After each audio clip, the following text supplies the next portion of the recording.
ఆస్ట్రేలియాలో అటవీ ప్రాంతాల మధ్య నుంచి రోడ్లు, అడవులకి ఆనుకుని పట్టణాలు ఇవి విపరీతంగా ఉంటాయి. దాని కారణంగా జంతువులతో భయాందోళనలు ఉన్నాయి గాబట్టి హంటింగ్‌కి అనుమతిస్తూ తుపాకు లైసెన్సులు గూడా ఇచ్చారు.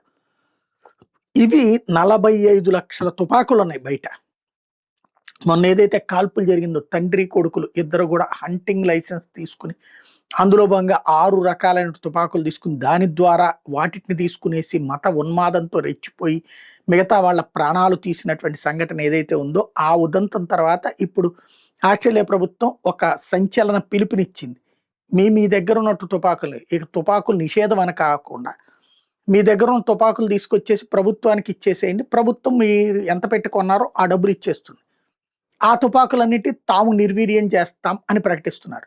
బ్యాన్ చేసి స్వాధీనం చేసుకుని డబ్బులు పరిహారంగా ఇస్తే ఓకే కానీ, వాళ్ళంతట వాళ్ళు స్వచ్ఛందంగా తెచ్చి ఇస్తారా? ఇదే $1,000,000 ప్రశ్న.